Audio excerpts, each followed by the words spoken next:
menarik. Mari kita kaji dulu bahwasanya sebelum kita mengkaji tersebut, saya ingin menyampaikan tentang sebuah kisah spektakuler yang terjadi pada seorang laki-laki yang dipuji oleh Allah di dalam surat Yusuf. Perhatikan ayat ini, wastabaqal bab. Allah menyampaikan wastabaqal bab wa qaddat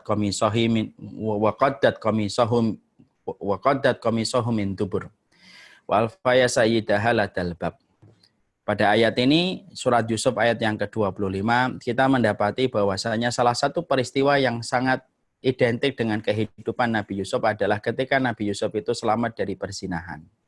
Ketika digoda oleh istri sang raja, wamra'atu azizin, yang menggoda dia karena ketampanan dan paras yang dimiliki oleh Nabi Yusuf. Pada saat itu Nabi Yusuf berada di kota dan wilayah Mesir, yang sebenarnya bukan kampung halamannya.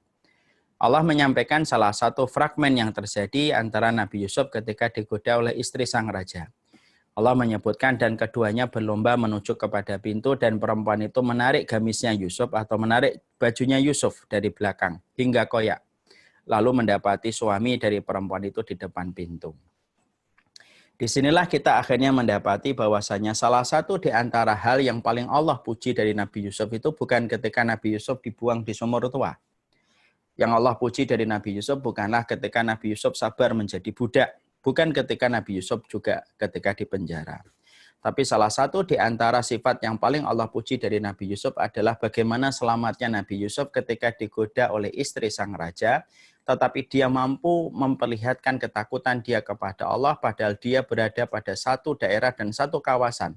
Yang notabene itu bukan kawasan tempat tinggalnya, pada satu tempat yang tidak ada yang mengenal dia sebagai seorang Yusuf, putra dari seorang nabi yang mulia di dalam kehidupan agama. Disitulah akhirnya kita mendapati takwanya Nabi Yusuf itu takwa yang spektakuler.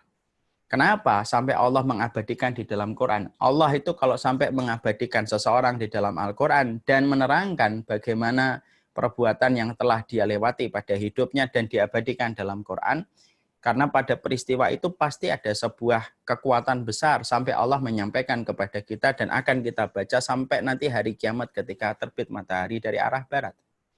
Karena disitulah akhirnya kita paham sesungguhnya takwanya Nabi Yusuf itu takwa yang spektakuler. Karena takwa yang lahir dari Nabi Yusuf itu bukan takwa ketika Nabi Yusuf di depan bapaknya seorang nabi. Bukan takwanya Nabi Yusuf di kampung halamannya, di mana teman-temannya dan kerabatnya mengenal dia sebagai putra seorang Rasul.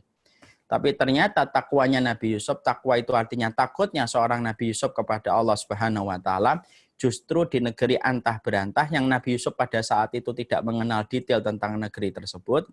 Lalu kemudian dia digoda oleh seorang wanita cantik yang ibarat kata hari ini yaitu adalah seorang wanita sosialita. Lalu menggodanya, lalu memberikan win-win solution bahwasanya kalau dia berzina dengan perempuan itu tidak akan membeberkan kepada siapapun dari perzinahan itu, tapi ternyata luar biasa. Ketakutan Nabi Yusuf itu menjadi ketakutan yang luar biasa ketika berdiri tegak di atas sebuah tempat yang bisa dilihat orang, di mana ketakwaan Nabi Yusuf itu ketakwaan yang besar. Walaupun dia berada pada tempat yang sangat memungkinkan dia untuk melepaskan ketakwaan sesaat yang dia miliki. Karena apa? Karena sesungguhnya ketika orang mampu meninggalkan dosa, ketika orang mampu menjaga ketakwaan di rumahnya, ketika menjaga ketakwaan di kampung halamannya, menjaga ketakwaan di circle-circle tempatnya, ketika dia bersama dengan sahabat-sahabatnya, itu merupakan ketakwaan yang sebenarnya masih biasa. Tapi menjaga ketakwaan ketika dia di luar kampung halamannya, tidak ada yang mengenal dia, semua faktor itu bisa memungkinkan orang untuk berbuat dosa tanpa diketahui sama orang yang mengenal dia. Tapi justru seorang Yusuf itu mampu meninggalkan semua perkara itu dan menampakkan ketakwaan dia kepada Allah. Dia tinggalkan seorang wanita yang cantik, yang menggodanya, yang memiliki kedudukan dengan sosialita yang dia miliki. Dan dia menawarkan kepada Yusuf supaya perzinahan itu tidak diketahui oleh siapapun. Tapi justru Nabi Yusuf itu memiliki ketakwaan. Ketakwaan Nabi Yusuf itu ibarat air yang memadamkan api syahwat yang menjadikan wanita tersebut tidak berkutik kepada orang yang bertakwa. Inilah yang disebut dengan takwa.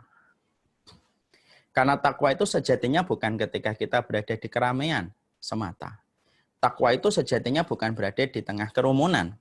Tapi takwa itu sejatinya di antara keramaian dan kesepian. takwa itu sejatinya berada di tengah kerumunan dan di tengah kesendirian. Banyak orang yang terkadang mampu bertakwa di tengah keramaian dan kerumunan, tapi belum tentu dia bertakwa di tengah kesendirian. Tapi justru disinilah kita akhirnya paham. Kenapa Allah abadikan Yusuf dengan kisahnya pada surat yang sangat utuh dari awal sampai akhir, tidaklah Allah mengabadikan kisahnya Yusuf kecuali menjadi sebuah pelajaran kepada kita. Yusuf itu bertakwa bukan hanya di depan bapaknya seorang rasul, tapi ketika terbentang jarak ribuan kilometer dari bapaknya, dia mampu bertakwa kepada Allah karena sesungguhnya ketakwaannya tidak disandarkan kepada manusia tetapi disandarkan kepada Sang Khalik.